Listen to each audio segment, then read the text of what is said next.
Here comes Tony, walking in the room, mic in hand, something's about to boom. Tell me what you gotta say. Tell me, make it count today. Big Tony speaks, and everybody listens. Big Tony speaks, his voice just keeps on lifting. When Tony talks, you know you gotta hear him. Big Tony speaks. Sit right down, let me hear your voice. Share your thoughts, Tony gives you choice. Tell me what you gotta say. Tell me, make it count today. You always speak, Big Tony speaks, and everybody listens. Big Tony speaks, his voice just keeps on lifting. When Tony talks, you know you gotta hear him. Big Tony speaks. Big Tony speaks. He's got something to say every single day. He's got something to say. Come on out and play. Big Tony speaks, and everybody listens. Big Tony speaks, his voice just keeps on lifting. When Tony talks, you know you gotta hear him. Big Tony speaks. Big Tony speaks. Big Tony. Big Tony speaks.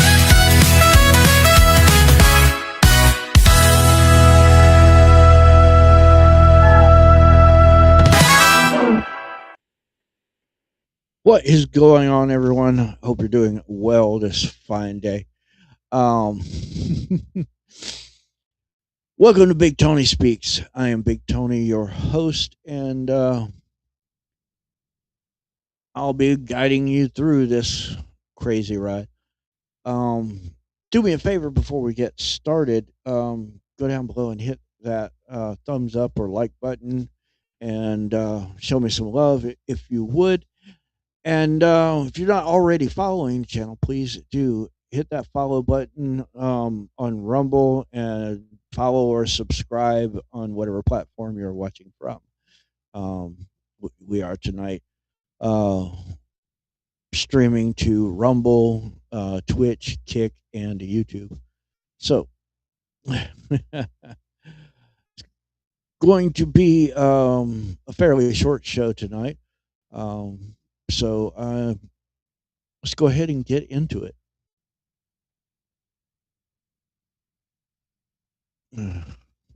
First up, we have a crazed female driver swerves onto a sidewalk and allegedly tries to mow down a kid riding his bike. And then she offers a wild excuse for her actions. Now, there is a video that we will watch. So, and it's not allegedly, it's all on camera, so she did it. It's that simple. That's the kid in question trying to be not run over. And you see in the background the woman chasing literally on the sidewalk.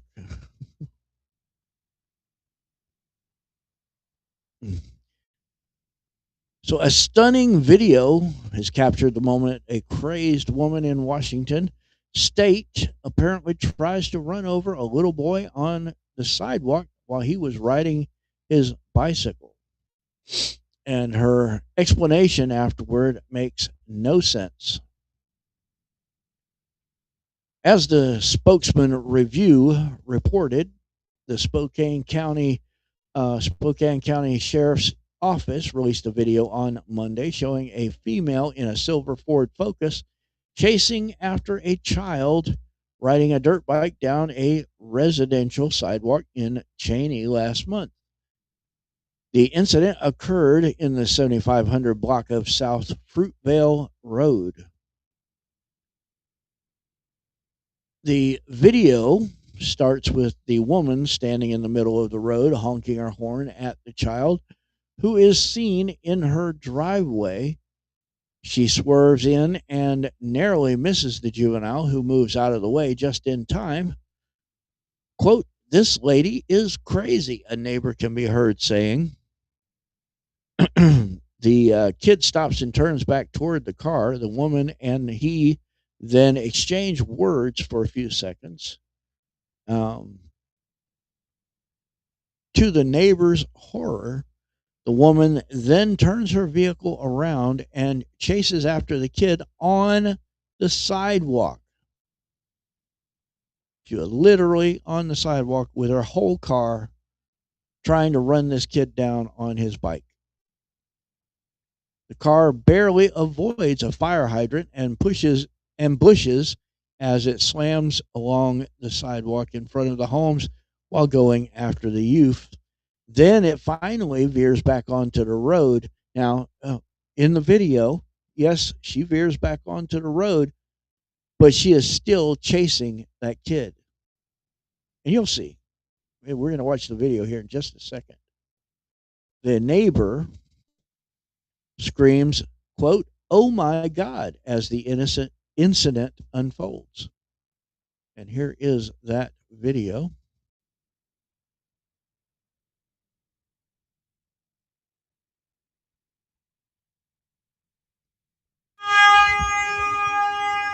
In the hell?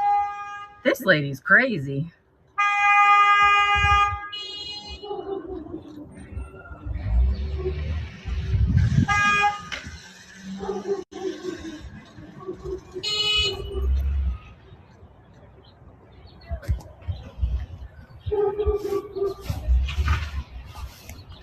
She's trying to run. Oh my God.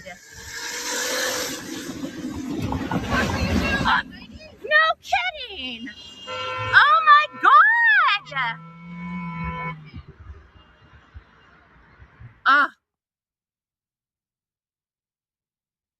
So you see, at the very end, she was still chasing him, even though she veered back onto the road.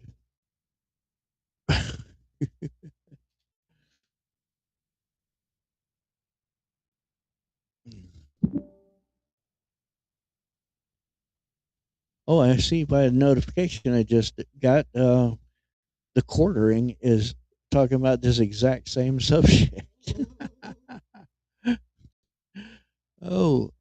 The spokesman review reported that when deputies arrived in the area, whoa, my page just glitched. Okay. Anyway, the spokesman review reported that when deputies arrived in the area, they were informed of a burglary about a mile away. The caller, who was not home at the time, said he saw a person on live security camera footage trying to open doors. When the police arrived, they found the driver, 56-year-old Wendy Clemente, and the car. They placed her under arrest for allegedly trying to run over the child. No, it's on camera. It's not allegedly. She did it. I'm sorry. But when you have it clearly caught on camera, and there's no disputing, what is being filmed or what is being shown on the video, no, you did it. Ain't no allegedly. Like Carmelo Anthony said, "I'm not alleged. I did it." That was his words right out of his mouth. So she also attempted to kick a patrol deputy. So now she also has, some assault on a law enforcement charges. Clemente later offered an incredibly crazy excuse for her actions. She claimed that she, quote, "took her dogs for a ride and was, quote, looking for other dogs to socialize with at the time of the incident." Clemente also bizarrely claimed she had no idea about the kid on the bike or her chasing after him. She did admit to drinking alcohol before the incident, however. The spokesman review notes that Clemente was booked into the Spokane County Jail on charges of first degree attempted assault, DUI, and criminal trespass. See, that's where the security footage of someone trying to open doors. That's why that has a bearing on this case. Because otherwise you'd be like, well, what does that have to do with anything? But it does. She was the one trying to open doors. But here's the messed up thing. She was later released on her own recognizance, meaning there was no bail. She didn't have to pay any type of bail to get out or anything like that. And she tried to kill a child. Tried to kill a child, and they let her out on her own recognizance with no bail.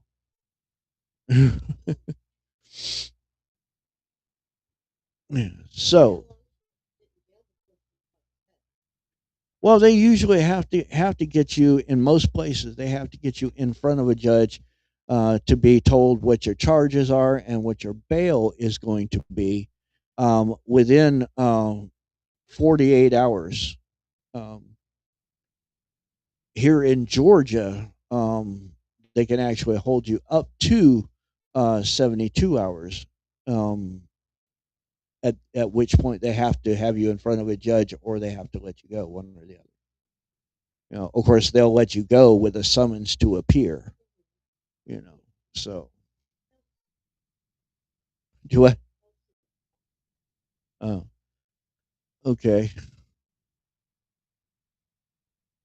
What is going on, Elf? Glad to see you up in the chat there. Yeah, well, a lot of those in Washington Washington State and in Spokane in general um, are communists already. I'm doing pretty good there, Elf. Maryland's right here, so she's doing pretty good too.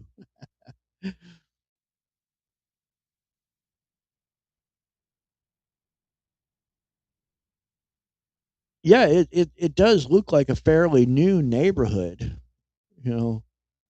So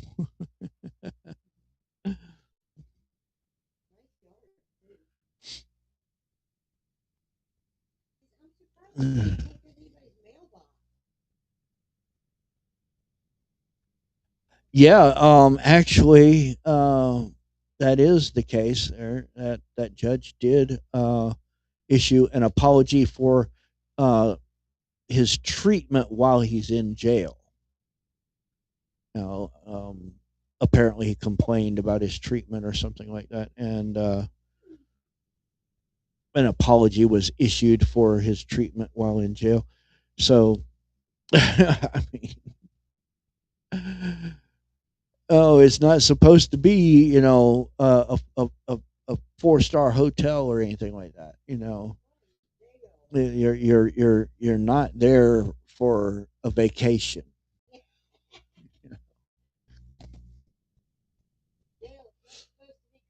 I mean, I'm sorry, but and let me tell you, I've spent enough time in jails and whatnot. It, I speak from experience. No, it is not comfortable because it's not meant to be comfortable. You committed a crime, you know, and you are either at once you're behind those bars, you're either awaiting trial, awaiting your day in court, or you've already had your day in court, and you're either awaiting sentencing or you are serving your sentence, which is punishment. There's no rehabilitation in jail or prison. You know, that's not what those places are for. They're there to punish you because you committed a crime. You want rehab? Go to a rehab. I mean,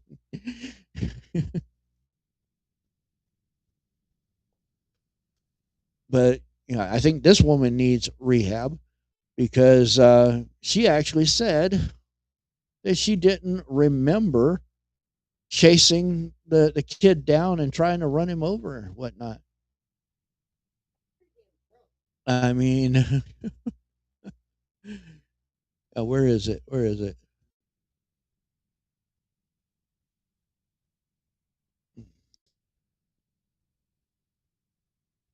Ah, here we go. Here we go.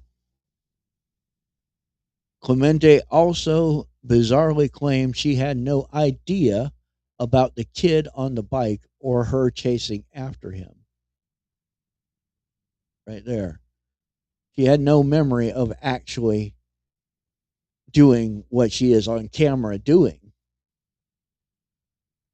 which means, she admitted to drinking alcohol before the incident right there. And that means she drank a lot of alcohol before she got in that car. She had done it heavy duty. She blacked out. She doesn't remember what she even did. I mean, she might want to, at some point, check herself into a rehab. In fact, if she does it before she goes to court, you know, checks into a rehab, well, then the court will might maybe go a little lenient on her with the sentencing because she's actively trying to get help.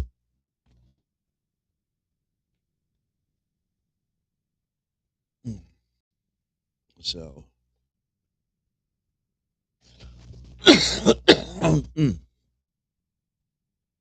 oh Lord have mercy. Yeah, my throat's sore today, and it has been for the past several days, and my voice is getting scratchier and going in and out and etc. So just bear with me.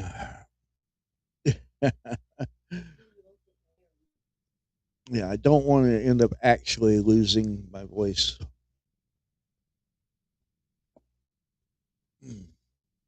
So that's why tonight's going to be a kind of a short show. But hey, y'all hang in there with me. We'll get you all informed about stuff that's going on, and we'll have a good old conversation, and you know it'd be just as good as a normal episode. Up next, though, we have an article about a pair of woke bills in New York. Where Zora Mamdani is, could free notorious killers, including the Son of Sam. Now, I don't know if you all remember the Son of Sam.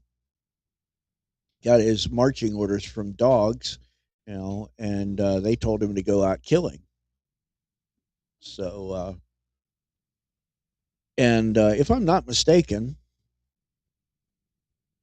he did actually say that if he was ever released, he would start right back up where he left off. So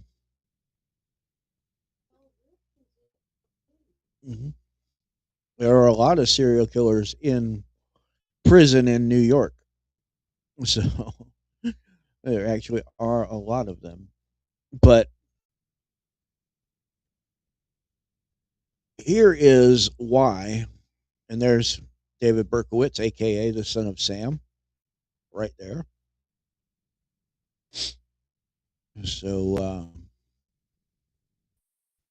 in the mid 70s, and I remember this pretty well, New York was gripped with fear as an unknown murderer roamed the streets. During his murder spree, David Berkowitz often approached victims sitting in cars and fired through the windshield or window. He left taunting letters to police and columnist Jimmy Breslin, signing them Son of Sam. He claimed a demon possessed dog named Sam told him to kill. That's why he was the Son of Sam. He was arrested in August of 1977, confessed to murdering 6 victims and wounding 7 others. Now, thanks to 2 woke bills being pushed in Albany, cell doors could swing open for Berkowitz and other notorious killers. The first woke bill in question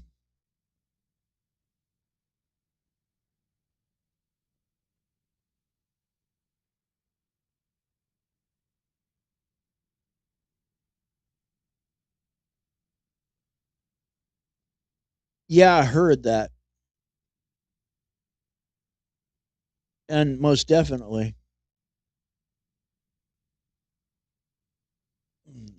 the first woke bill is the elder parole bill.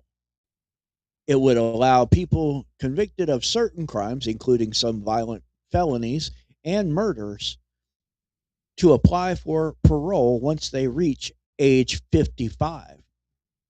Now, David Berkowitz should be, in my estimation, well past that and have served at least 15 years of their sentence. It expands early parole eligibility for older inmates. Now, you just heard he was arrested, and convicted in 1977. So, yeah, he's done his 15 years. So, he's probably going to be able to get out if these pass. And in New York, it's more than likely going to get passed. The other bill is the Fair and Timely Parole Bill. It would require the parole board to presume release. That means go ahead and automatically just consider the person eligible to be released. You know, if they've served the minimum of the sentence. Like if they got 15 years to life. If they've served 15 years, go ahead and give them parole. Unless the board can prove they still pose a clear and public safety risk.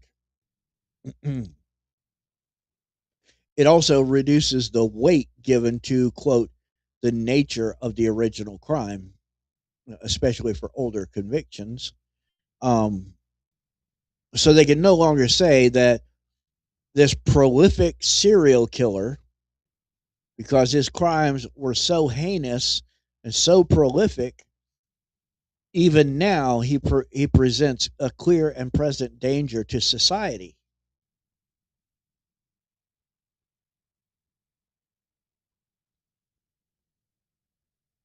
Oh yeah, that would include me.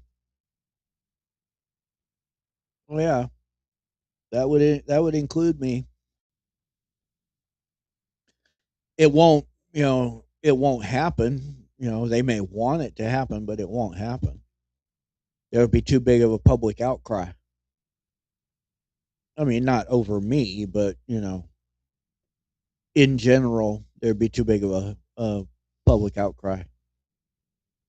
So it won't actually happen.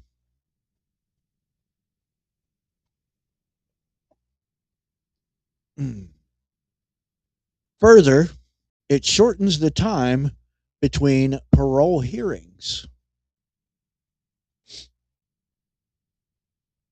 Oh, in Canada. Oh yeah, yeah. They might do it up there. Oh yeah. See, I caught a little bit of that story earlier, probably about I say probably about like 10, 11 o'clock this morning. I didn't watch the whole thing, but I caught a little bit of it. and so I didn't realize it was in Canada. I was thinking it was going on here, and I'm like, it'll never happen, So, but yeah, in Canada, oh yeah, yeah, they'll probably do it. Those Canadians, like Marilyn said, are just freaking crazy. I mean, they're all woke, and they have lost their freaking ever loving minds. I mean, of course, not all. I have to say that, because there may be a few. In fact, I actually know of a few that aren't woke and completely crazy, but you know, the vast majority of Canada is all kind of woke and really disturbed in the head from what I have seen. In my experience, from what I have seen, so I mean that's my opinion. Don't go getting me twisted. I'm not saying that literally everybody is a lunatic, up there in Canada, but there's a lot of them. Huh? Yeah, he was. Yeah, he was, but he's also a leftist. Yeah, so she was saying that Alex Trebek from Jeopardy was from Canada. And she was saying, "Oh, he's really smart, though." Well, yeah, sure, but he's also a leftist. the uh, the bill emphasizes factors like age, rehabilitation efforts, and time served over the severity of the original offense, placing more weight on behaviors during incarceration than the actual violent crimes that put someone behind bars in the first place.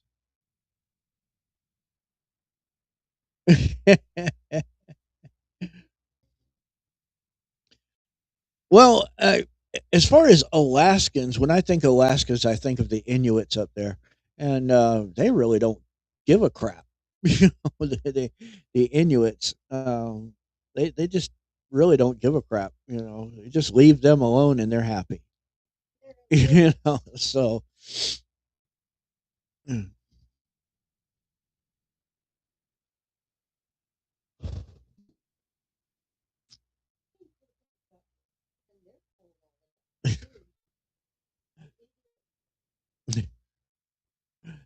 the New York Post reports both bills could result in the release of vicious killers, even if they were sentenced to life in prison.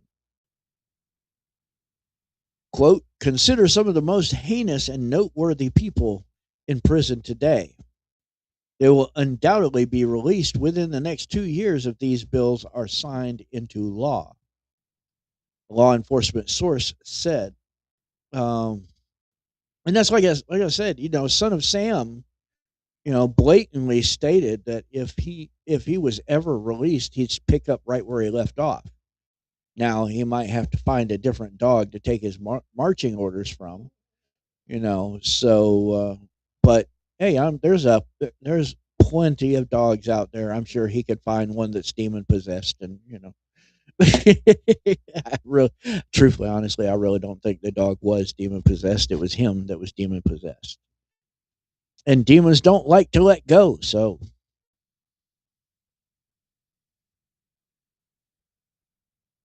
well, yeah, that's what I'm saying. They just want to be left alone up there. And yeah, everything is better than woke, like Marilyn said. Always awake, never woke. You know, that's that's something that you should always remember. Always awake, never woke. You have to be awake to see what's really going on. But you can't let yourself slip into that woke region. Presumptive Republican gubernatorial candidate Bruce Blakeman said he vehemently opposes the bills and accused Hochul of pushing for the release of killers, and that's exactly what Hochul and Mamdani and all the other wokies up there are doing. Quote, Kathy Hochul has fast tracked the release of violent criminals, even those who've killed police officers, and will certainly grant, quote, get out of jail free cards to even more dangerous thugs, the Nassau County executive said. Quote, the Hochul pro criminal era ends the day I take office. Well, that would be a good thing. Mark David Chapman, who executed John Lennon, could also be free to walk the streets again. You remember the guy that walked up to John Lennon, asked him to sign a copy of the White Album, and as he was going to do so, pulls out a gun and kills him. You know, yeah, he's still in prison and still alive. You know, he could be released. That was just straight up in cold blood. I actually kind of think that he did it on purpose to make that signature on the White Album more valuable. You know, because they don't really gain a whole lot of value until that celebrity that autographed it is dead. So I really think that was his motivation in that killing. Just my theory, though. I don't have any type of evidence to kind of back that up or prove it or anything like that. It's just my opinion, my theory. You know, we all have theories about this or that or the other thing or opinions. And that's and that's why I do this show. I want to hear y'all's opinions. Just like Elf is up in the chat, making all kinds of comments, and Marilyn's making comments. We're having a conversation. The rest of y'all could jump in there too. It's not a problem. Hey, you can even do it. From your if you're watching this on the app on your television. You can get in the chat and type that in there. I know it's a little irritating, but you get involved and support the channel because all your interaction with this channel helps. Yeah, but yeah, I don't need any bots. Sorry, that commenter from Twitch, uh, trying to get me to get a bunch of bots to boost my views on Twitch. So anyway.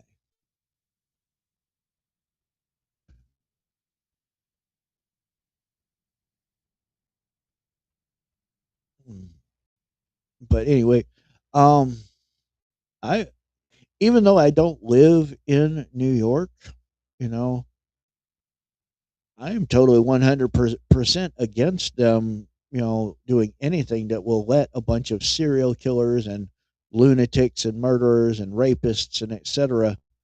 Out of prison. Because personally, in my mind, they shouldn't be in prison. They should not be in existence on this planet.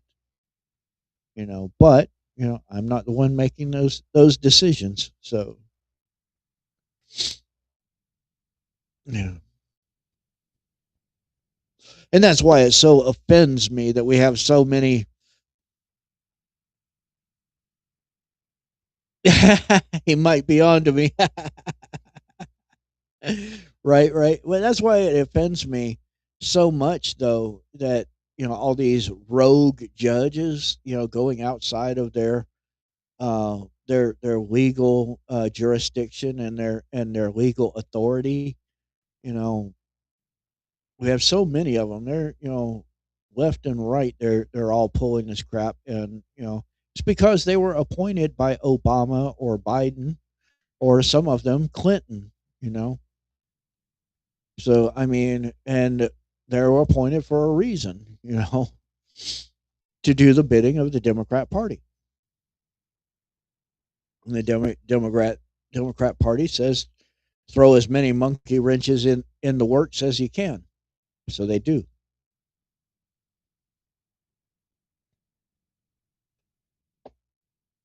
Yeah, well, that's part of the that you're commenting about him being on to me. Well, that's kind of part of the job. You get all kinds of targets. You know what I mean? Uh, right, right. And yes, it is a real tactic, and that's why I said that.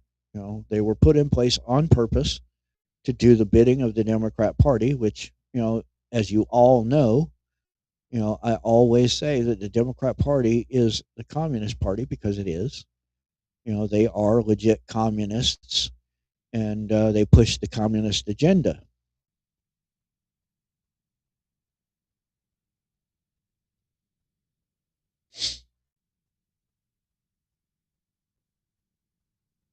Right, right.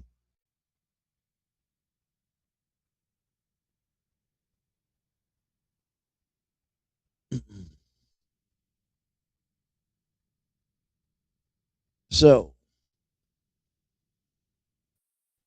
up next, we have this article here. The only reason I really included it is just to kind of show what kind of people the Somalis are. This is their only real claim to fame is their Somali pirates. They that's their only real claim to fame is the Somali pirates. They have been prolific, for a lot of years now. They have made a name for themselves. The only thing Somalis really know how to do is commit crime. Somali pirates hijack another oil tanker, this time off the coast of Yemen. They don't care who they're messing with, who they're attacking. You know, and that's that picture right there is a Grok generated AI rendering of a Somali pirate and a captured ship. So, an alliance of Somali pirates and Houthi militias. The oceans have become increasingly more dangerous with military conflicts targeting cargo ships in the Black Sea, the Red Sea, Arabian Sea, and the Strait of Hormuz, and around the Horn of Africa, where there's an ongoing resurgence of activity by Somali pirates.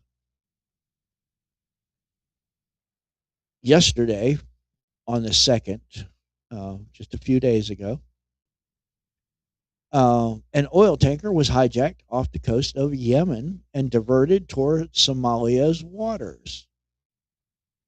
The attack was reportedly carried out by armed Somali pirates, but some Yemenis with ties to armed groups and even to the Houthi militia were also suspected of participating in the attack.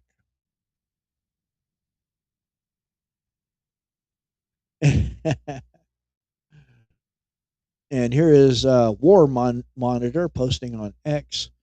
Somalian pirates have just hijacked a Yemeni oil tanker off the Shabwa coast, marking a third vessel in recent times and possible resurgence of piracy off East Africa. Mario Nawful on X. Somali pirates just seized a UAE owned tanker. Armed men have seized the oil tanker MT Eureka off Yemen's coast and are steering it toward Somalia waters.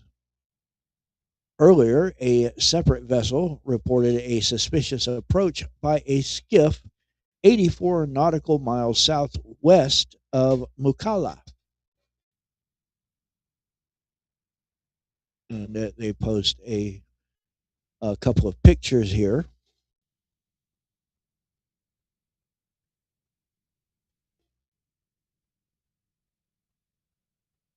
The New York Times reported, quote, since April, at least 3 vessels have been hijacked by Somali pirates off the country's coast. United Kingdom Maritime Trade Operations Center, run by the British Navy, recently raised the threat level around the coast of Somalia to substantial and urged ships to proceed with caution. That means you better break out all your guns. Yemen's Coast Guard said that the tanker, the Togo flagged Eureka, was subjected to an armed robbery by unidentified people who boarded the ship and directed it through Yemen's Gulf of Aden towards Somalia's coast. Efforts to monitor and recover the vessel were underway, it said. Seth Frantzman on X says Somali pirates have hijacked an oil tanker off the coast of Yemen, according to multiple Somali security officials that spoke with the BBC. Do they feel that the Strait of Hormuz and Houthis got all the attention? Well, with a lot of these people, that is exactly it. They're jealous. Um, I mean, even Kim Jong Un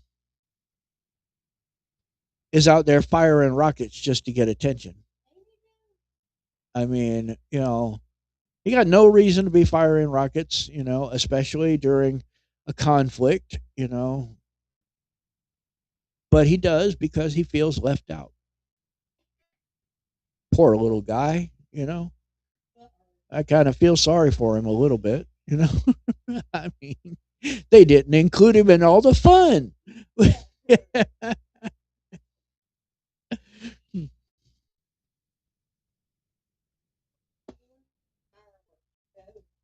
So that's him. That's what it amounts to, Marilyn. Um, it amounts to he shot off some fireworks. You know, so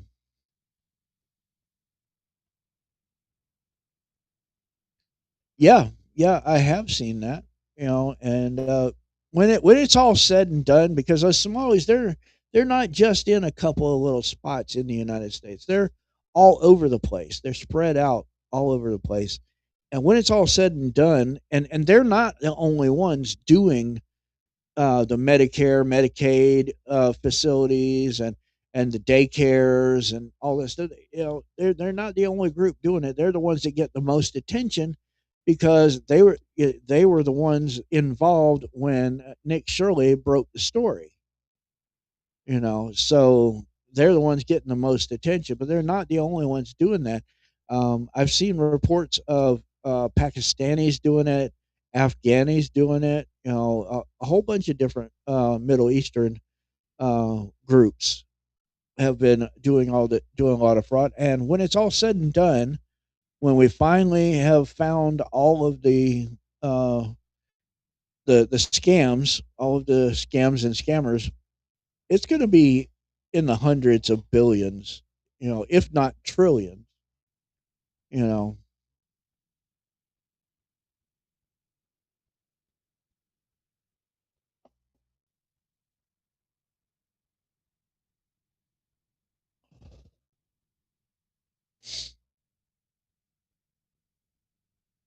it's been going on. The your comment. Notice how they have youth look up to like a criminal class that wrecks society. When did that start? That's been going on for a long time. It's just slowly gotten worse, and there's been now with social media um, being so prolific now. There's more attention being paid to it. There's more, you know, there's a camera everywhere, and it doesn't matter where you are or what you're doing. Somebody has you on camera doing whatever it is. Whether you're committing a crime or not. You are. The only time you're really uh, safe, from being filmed is inside your own home. And if, like me, you have cameras that you use all the time, those can easily be taken over and they can film you inside your own home. So you should always have a cover for the lens of your camera so that they can't, you know, and you should in between uses you should disable all your microphones. So little piece of advice from Big Tony. So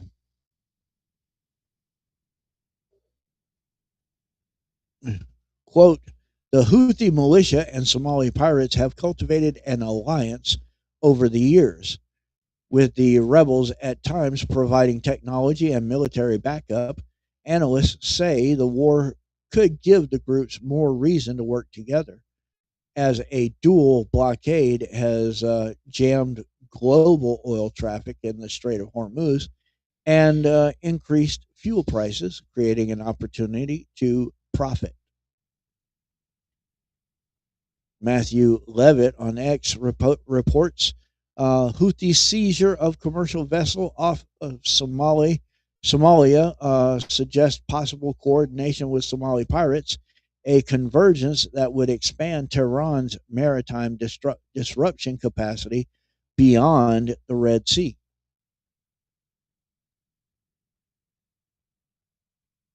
News Force on X posts Somali piracy returns with 2 hijackings in a week.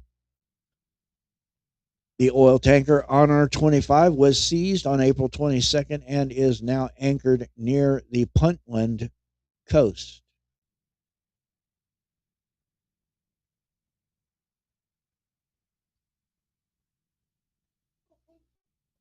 Yeah, well, I think Patriot, I think it was Americans that showed them how to do it, and then they showed everybody else. I really do. I think it was Americans that taught him, the ins and outs of how to do all that, and then they went on and showed, others. But yeah, a cargo ship called the Sword was hijacked on April 27th with a 15-person crew, including Indian and Syrian nationals. And here is a piece of video.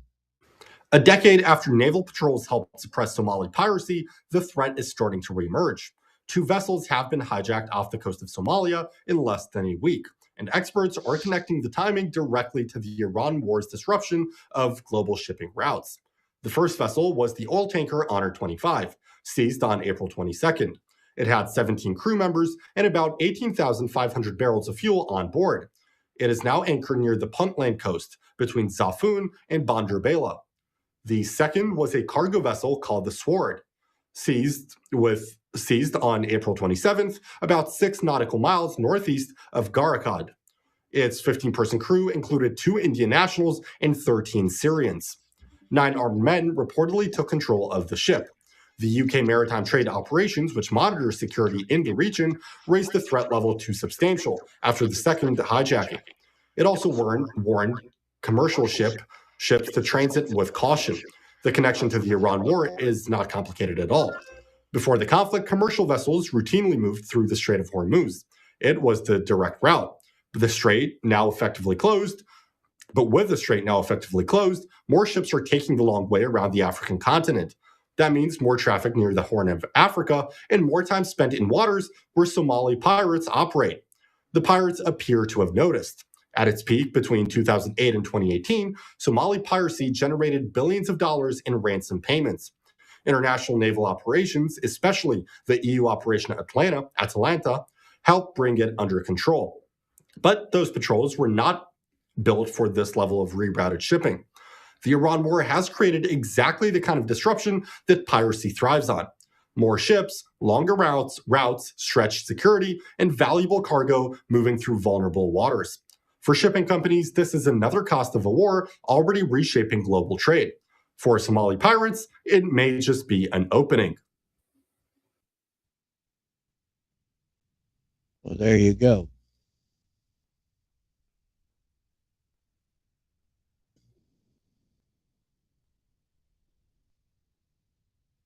All right, and that's the extent of that story.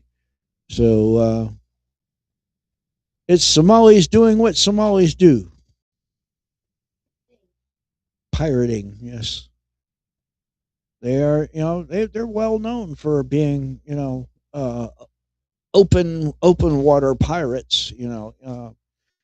Uh, generally they commit their piracy in international waters. But with the conflict in Iran going on, they are what the heck? Oh, okay.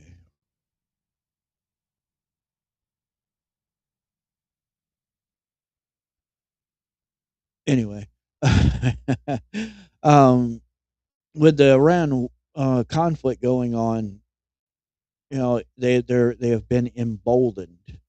Now they're not just sticking to international waters.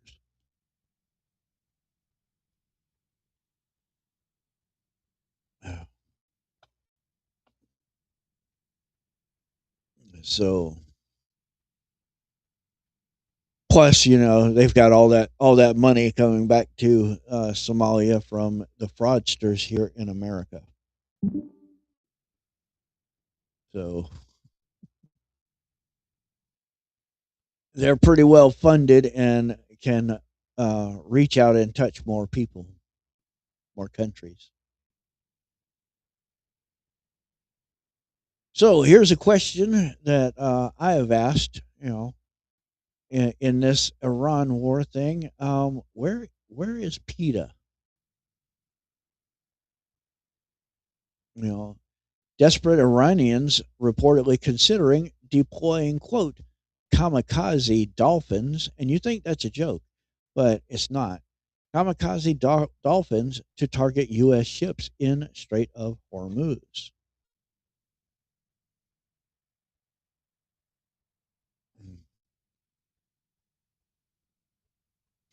Now, this comes, courtesy of BBC and Wall Street Journal and etc. So, you know, kind of take it for what it is. But according to the Wall Street Journal, Iran is considering strapping innocent dolphins with bombs and turning them into weapons to target U.S. ships in the Strait of Hormuz. This wouldn't be the first time the murderous regime has used animals as weapons. In 2000, the BBC reported, quote, dolphins trained to kill for the Soviet Navy have been sold to Iran. But what they will do in the Persian Gulf is a mystery. Quote, dolphins and other aquatic mammals were trained by Russian experts to attack warships and enemy frogmen. But when funding for the project ceased, many were moved to a private dolphinarium to perform for tourists. Their chief trainer, Boris Zurin, said that at the time he sold the entire collection to Iran because he could no longer afford to feed it.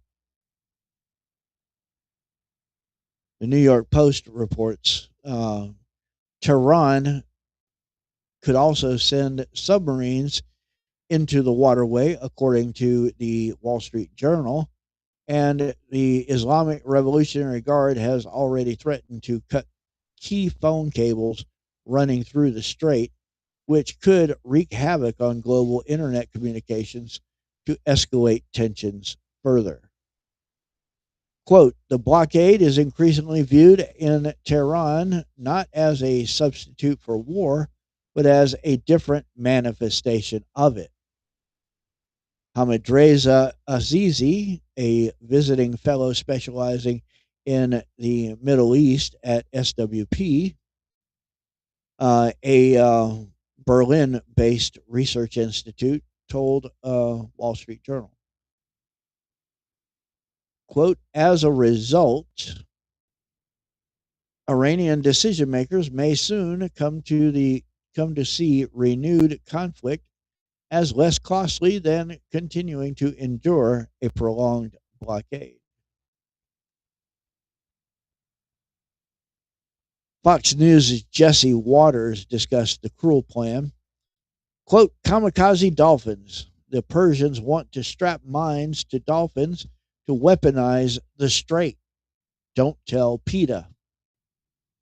But then where is PETA in all this? I mean, these rogues are desperate. The blockade's already forced 45 ships to do a 180. And now the Pentagon is using AI to hunt down Iranian mines. The president says it's basically already over. Quote, the blockade has been unbelievable, powerful, 100%. It's been actually unbelievable. If we left right now, we had great victory, but we're not doing that. The Pentagon says the blockades already cost the Iranians $5 billion, and inflation is so high it would make Biden blush. And so we have a few posts on X. Gunther Eagleman says, kamikaze dolphins, WTF. Iran so desperate they're deploying kamikaze dolphins against America in the Strait. The mullahs want to strap mines to dolphins now. Don't tell PETA. So here is Jesse Waters talking about it. Kamikaze dolphins. The Persians want to strap mines to dolphins to weaponize the strait. Don't tell PETA. These rogues are desperate. The blockade's already forced 45 ships to do a 180. And now the Pentagon is using AI to hunt down Iranian mines. The president says it's basically already over. The blockade has been unbelievable, powerful, 100%. It's been actually unbelievable. If we left right now, we had a great victory, but we're not doing that. The Pentagon says the blockade's already cost the Iranians $5 billion. And inflation is so high, it'd make Biden blush.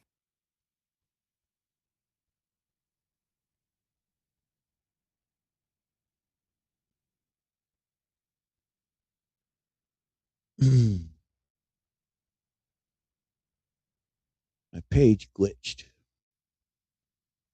Animal rights group PETA has yet to make a statement on the disturbing story.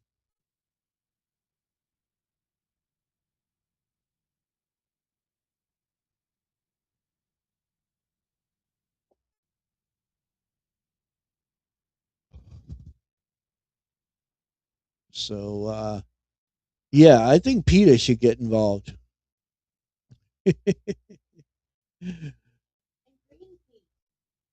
Maybe I don't know about Greenpeace, but PETA should get involved. They're messing with the animals now. I mean, I know in the past the U.S.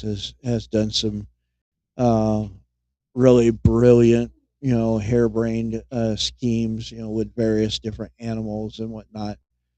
But once they saw that, it didn't work out as planned, with the animals actually surviving and whatnot, they scrapped those plans. Animals aren't reliable to do your bidding anyway. They have brains of their own. They're they're some of the most reliable animals, but they're not like super 100%. They might stop off and take a break for a while, hang out in a place for a while. You may not get that message for months. You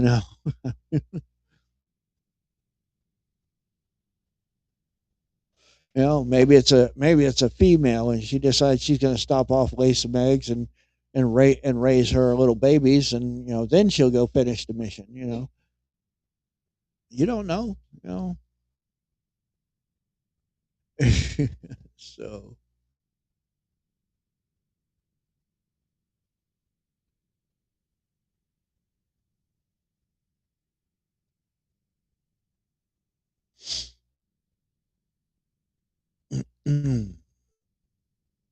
a Florida attorney general demands the House impeach a judge who freed a convicted pedophile, allowing him to murder 5-year-old stepdaughter Missy Mogul just weeks later. And there's the little girl and the judge.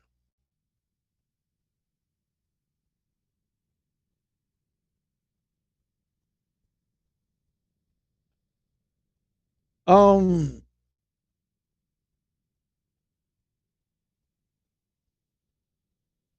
from what I'm hearing, um, obviously it's a move to benefit their own selves. Okay, that's their main objective is they see OPEC as being a failing uh, organization, and they're making moves to improve their own standing. Um, so I mean, they may they they may align even further with us. They may have other reasons for doing it as well. Issues with Saudi Arabia and other countries, whatever. But I think they're trying to kind of cover their own butts and make sure their bottom line is the best it can possibly be. So we'll have to just kind of watch and see as to what they actually end up doing. If they actually decide to actually leave OPEC, and then if they do, what are they going to do from there? Are they just going to go it solo? Are they going to try to align more closely with the U.S.? Um,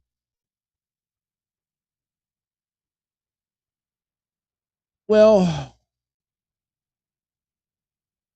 maybe.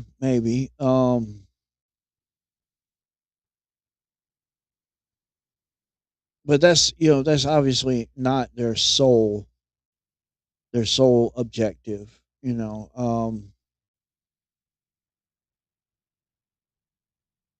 OPEC has been around for so long that it's really it's really becoming obsolete, and it's becoming more of a tool, you know, to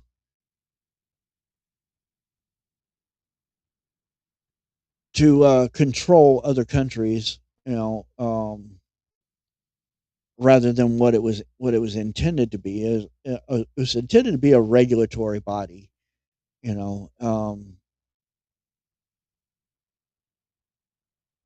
to improve the uh, the oil industry, the oil market, as it were.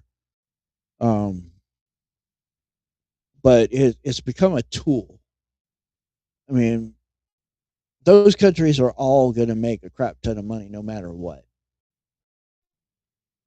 You know, I mean, even if they just completely 100% disbanded OPEC altogether, they're still each of those individual countries are going to make a crap ton of money either way because they have oil and everybody else wants oil. You know, and that's just the law of supply and demand. As long as there is a demand, there will always be someone to supply it.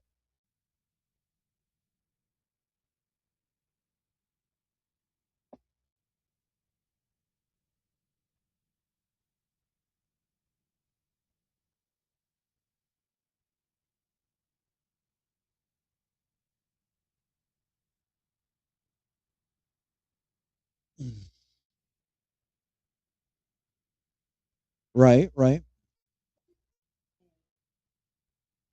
Uh, it's another derivative of petroleum.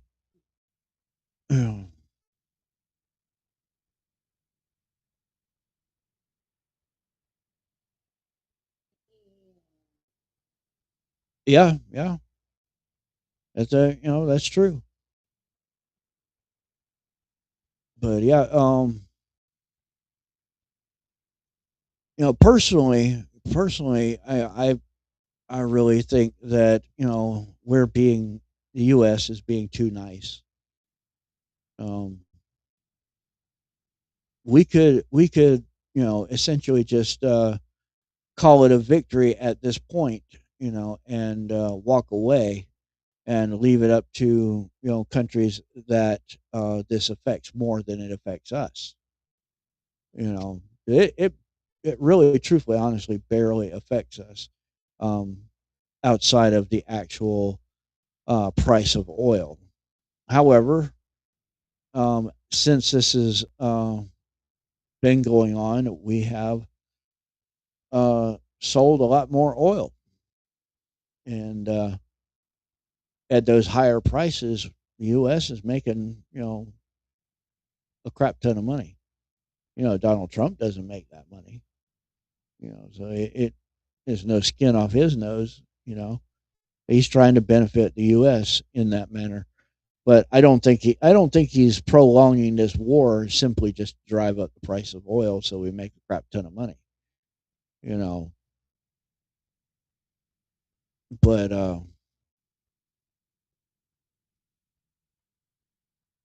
the true total outcome and etc. remains to be seen.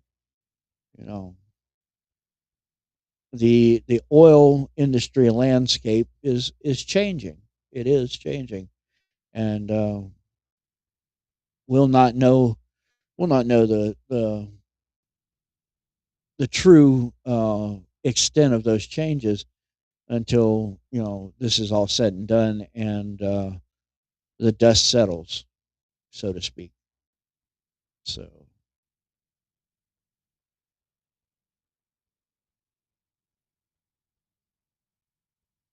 but anyway, back to the article.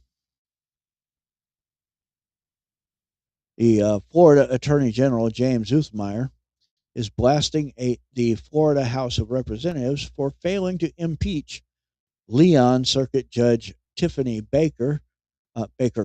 Carper, excuse me, more than a year after the judge released a convicted child sex offender on bond.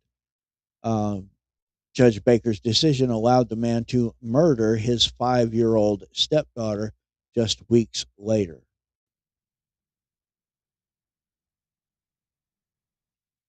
And you see here a post on X from Attorney General James Uthmeyer. It's been 385 days since Tallahassee Judge Tiffany Baker let a convicted sex offender walk out of the courtroom instead of into a prison cell. And he subsequently murdered 5-year-old Missy Mogul. The Florida House still hasn't impeached Judge Baker. There's no excuse.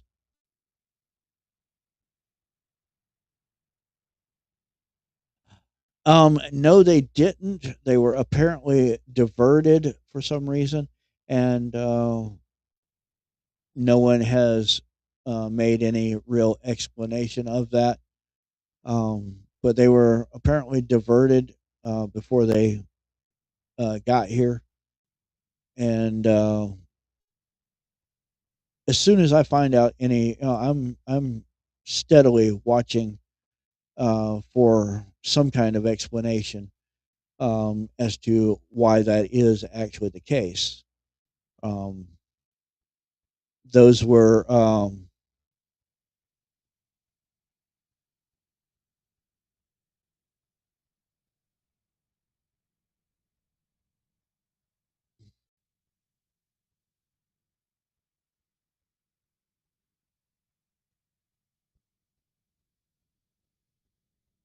yeah.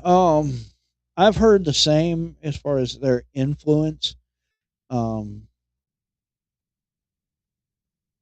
but I don't know. I don't know if it goes so far as to being like a silent partner. Um, I have to look into it a little bit deeper and see just how far, to what extent their influence has been on OPEC.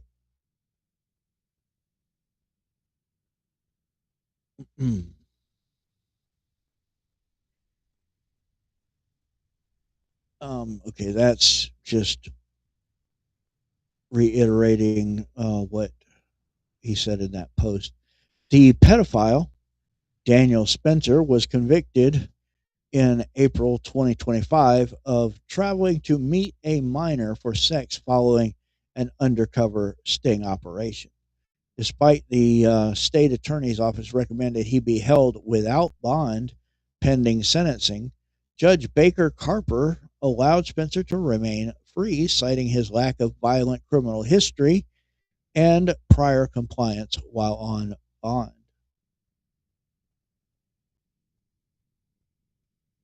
Weeks later, on May 19th, 2025, Spencer and his wife, Chloe Spencer, allegedly beat and murdered 5-year-old Melissa Missy Mogul in their Tallahassee home.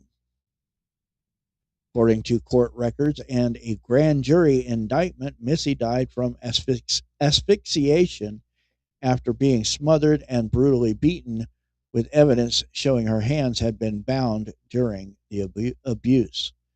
Disturbing surveillance video from inside the home allegedly captured hours of the abuse occurring in her own bedroom. Fox 10 reports responding officers noted, quote, suspicious bruising and injury patterns to Missy's body, which indicated abuse. She was taken to the hospital where she was pronounced dead. An autopsy also determined that the 5-year-old was malnourished. Investigators found images on security cameras in the girl's bedroom that allegedly showed Daniel Spencer, quote, physically abusing the girl by hitting her, violently pulling her arms, shoving her face into a bed, binding her feet and hands together, and covering her with pillows and comforters. Additionally, her blood was found on her pillows and comforter. Other photos recovered showed Chloe Spencer, quote, standing over her daughter, who was on her bed in the fetal position, while Chloe held an object over her head as if she was preparing to hit her with the object. The 23-year-old mother later told authorities that she hit the girl with the shoe, court records say.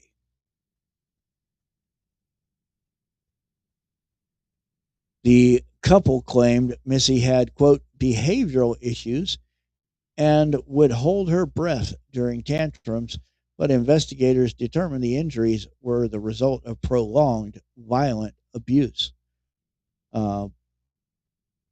Both face first degree murder charges and could receive the death penalty if convicted. The avoidable tragedy directly led to the passage of Missy's Law, which bars judges from releasing certain convicted sex offenders and violent criminals on bond between conviction and sentencing. I agree, Patriot. 100% it is time to delete that POS. I, I, I thoroughly 100% agree that he should be sentenced to the death penalty, period.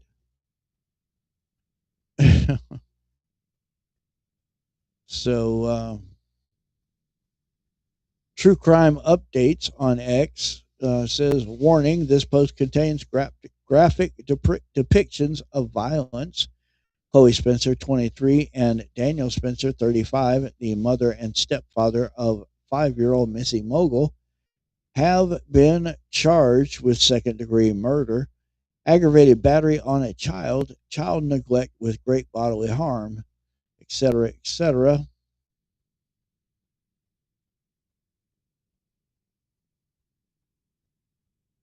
Governor Ron DeSantis signed the bill into law, Missy's Law, on March 31st and used the occasion to publicly call for Baker Carper's impeachment.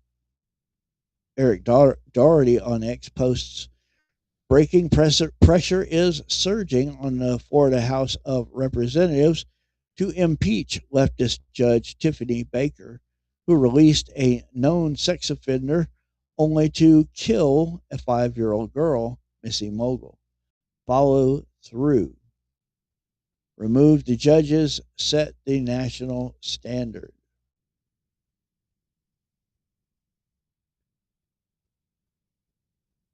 Get them and you convict them, you need to incarcerate them. You don't release them back into the community when you have the option of remanding them to custody.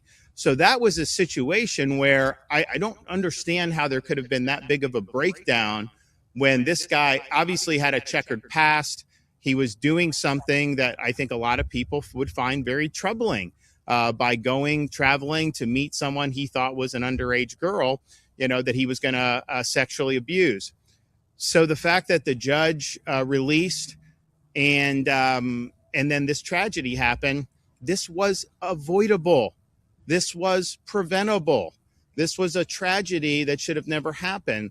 And it's caused a lot of pain for a lot of people.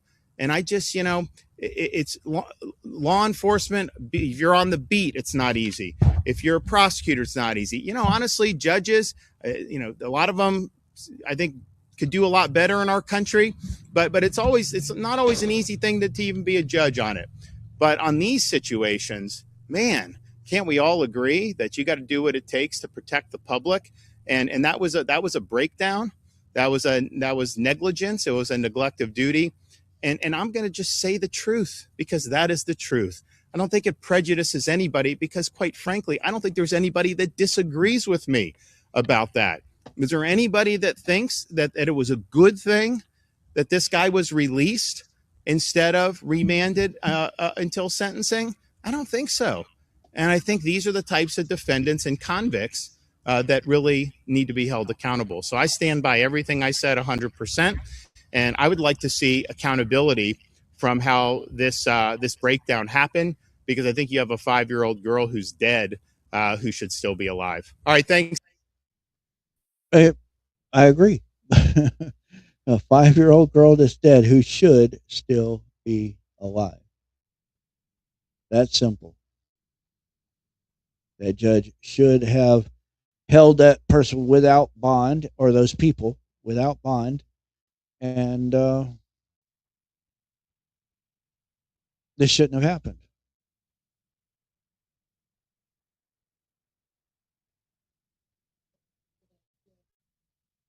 Yeah, I kind of agree with that. If they give a light sentence to a violent offender of any kind, and that violent offender goes out and kills somebody or reoffends with the same crime or whatever, that judge should have to serve the remainder of whatever time that person had. You know, and I personally think they should make arrangements to put the offender and the judge in the same cell.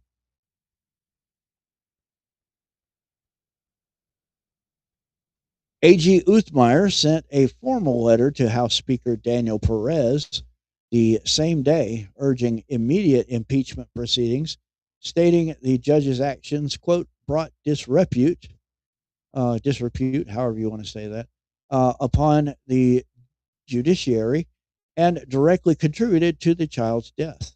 The letter read in part, Floridians expect judges to apply the law as written and to use their discretion properly and in the interest of justice to keep Floridians and their families safe from predators like Spencer. Government exists to protect the lives, liberty, and property of the people, and the first duty of all public officials is to ensure public safety. Judge Baker Carper failed in her most fundamental duty and should no longer be a judge in this state or anywhere, in my opinion.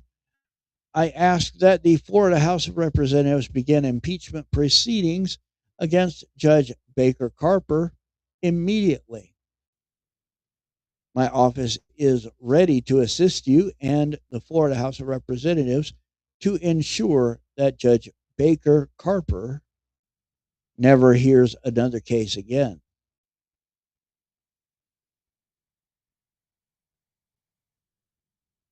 Despite the repeated calls from the governor and the state's top law enforcement officer, the Florida House has taken no action on impeachment. Judge Baker Carper later recused herself from presiding over the Spencer's murder trials following defense motions citing the intense public and political scrutiny. As of this writing, the Florida House has issued no public response to the latest demand from the Attorney General. And they probably won't.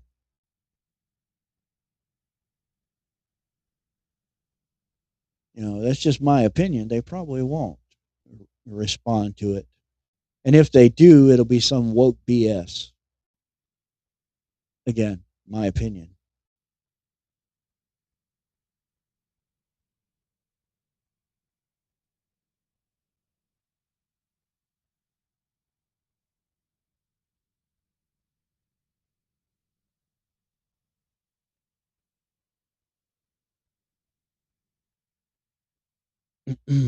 Pennsylvania Democrat Senate candidate Raymond Chandler arrested for threatening to kill President Trump. Pennsylvania Democrat Senate candidate Raymond Chandler was arrested for threatening to kill President Trump and members of Congress. Chandler left graphic, threatening voicemails detailing how he would kill a congressman and his daughter. According to the affidavit, here is one of the threatening messages he left to an unnamed member of Congress. Quote, Sir, I'm calling this morning because I want you to imagine a scenario. I want you to imagine a scenario where all the 1,200 billionaires in this country, all their properties are surrounded simultaneously by 1,000 people.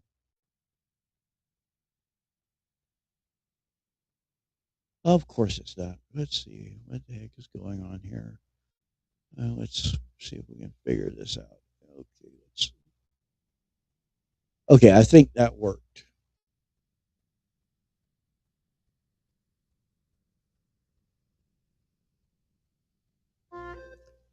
Well, that shooting really was a nothing burger. The truth about it is, and I as soon as it happened, I was like, oh, really? And I started digging into it, and it really was a nothing burger. J.D. Vance's motorcade didn't get shot at. That didn't happen. The motorcade had already passed when the shooting occurred. The individual was actually having a shootout with Secret Service. You know, they had noticed a man with a gun and were closing in on him to apprehend him. And he decided to run, and then decided to have a shootout with Secret Service. So it wasn't what they made it out to be. They made it out to be, somebody was out there shooting at JD Vance or whatever. But yeah, it was really nothing. Now, in the aftermath of that shootout, and I don't have the 100% facts yet. As soon as they come out, I will share those with you. But apparently, a person was struck by a stray bullet from one side or the other during that altercation between Secret Service and the man. So we'll find out more about that as information comes out.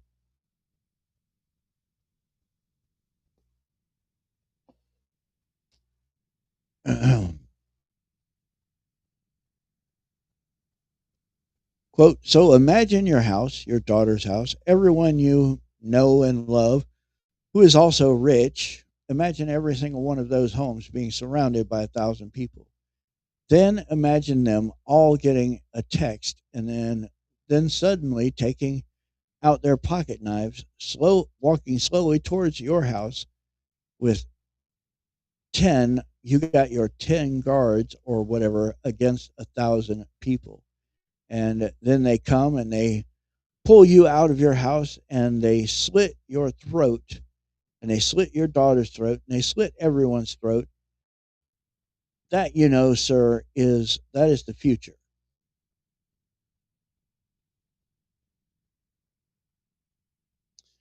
WPXI reported an Allegheny County man is accused of threatening to kill President Donald Trump and a member of Congress.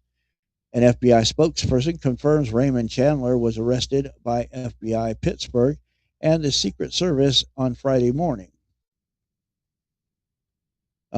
Court documents filed in the U.S. District Court for the Western District of Pennsylvania and obtained by Channel 11 give insight into the threatening statements Chandler is suspected of making. According to the affidavit, Chandler left a voicemail on April 18th for an unidentified member of Congress in which he asked the individual to imagine that 1,000 people, quote, pull you out of your house and slit your throat, and they slit your daughter's throat, and they slit everyone's throat. Really? Chandler stated that this must happen because, quote, wealth concentration has gotten so bad in this country, the affidavit says. The affidavit alleges that on April 29th, Chandler left another voicemail for an unidentified member of Congress saying, quote, I want you to put that firearm to the president's head, and I want you to pull the trigger, and I want you to kill him.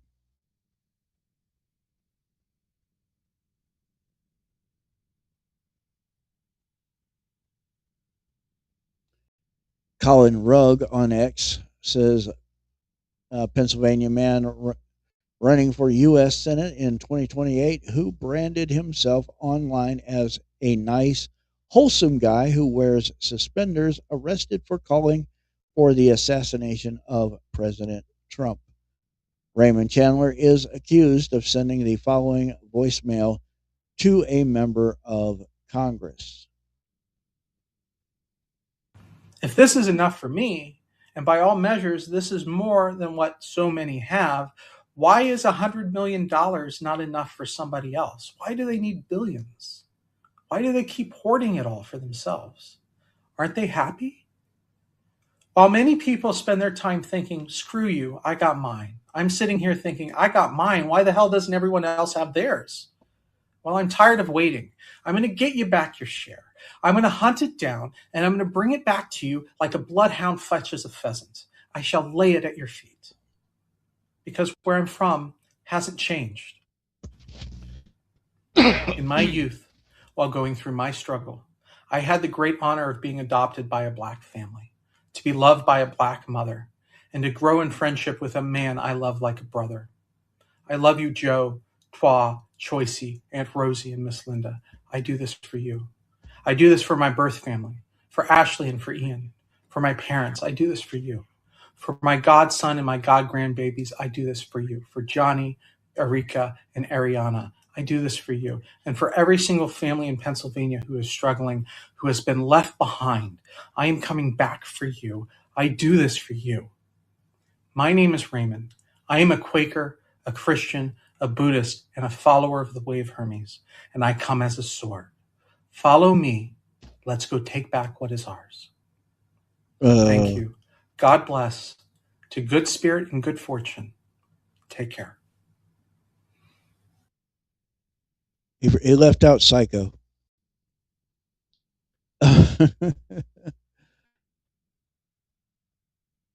But there you go.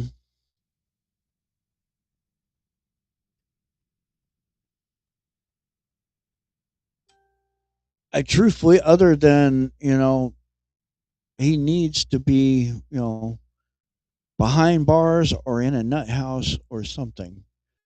He doesn't need to be out on the streets, for any reason. Because he may actually follow through with some of those threats. It's just my opinion. And that, with that, I am going to go ahead and call this a show. I know it's only been an hour and a half, but I stated at the beginning of the show that it was going to be kind of short. So, hey, y'all, I want to thank every single one of you for taking part in this show, for coming and watching, for taking part in the chat. You could have been anywhere watching any podcast, but you were watching mine, and you don't know how much that means to me.